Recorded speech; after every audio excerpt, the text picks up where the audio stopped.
Hello guys! For today's video ay daring akat panibagong araw na naman ang ating pagtitinda ng recess nga ho ng mga eskwela. At nung kinagabihan nga ho ay nagluto naman ng sopas si mama para naman nga ho maipakain din nga ho sa mga nakikiramay sa aming pamilya.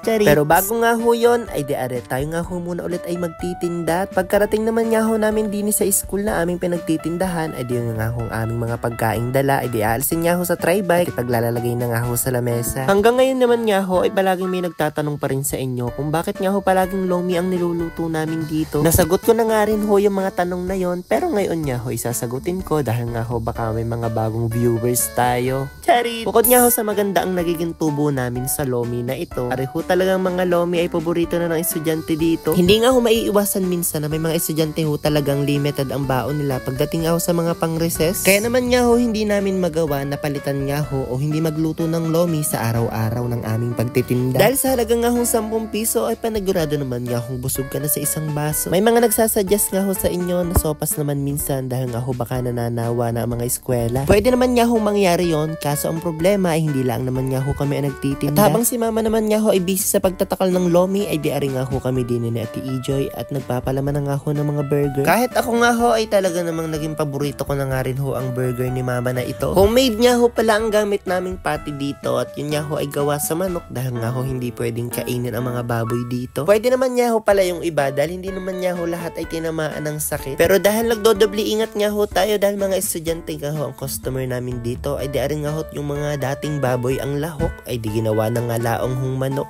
Katulad nga rin ho na rin aming mga lumpiang Shanghai, aring nga ho giniling na manok na nilahkon nga rin ho ng mga gulay. 4 na peraso nga ho sa halagang 20 pesos ang pagtitinda namin ng Shanghai na ito at di ano nga ho sa tingin nyo kung medyo mahal or sakto lamang ang price na ito. Dati nga ho ay 5.20 pa ang pagtitinda namin dito pero dahil nga ho nagmamahal na talaga ang presyo ng mga bilihan ay hindi na nga ho kaya ni mama at wala na nga daw ho kaming tutubuin. Charit! Na-share ko nga rin ho sa inyo na medyo nahihirapan ho talaga kami kapag nga ho mga estudyante ay sabay-sabay na nabili tapos nga ho nagtutulukan at dun pa nga ho naghaharutan. May mga nagko-comment nga rin ho na hindi nga daw ho organize ang aming pagtitinda kaya naman nga daw ho mukhang magulo at medyo nagkakasiksikan nga daw ho dito. Ang suggestions naman nga ho ng iba ay papilahin nga daw ho ang eskwela. Pero ako na nga ho ang nagsasabi sa inyo na hindi nga ho possible na mangyari nga ho papapilahin ang mga estudyante para nga ho sila ay maging maayos ang pagbili. At habang pinapanood nyo nga ho ang vlog nating ito, ay pwede kong paki-comment kung mga taga saan kayo para naman nga ho ang tagapagmana ng tatay at ng mamay may idea kung saan nakakarating ang mga vlogs niya. At habang kumakain naman nga ho ako ng burger na ito, ay di magsha-shoutout nga ho tayo ng ilang mga kacharits natin dito.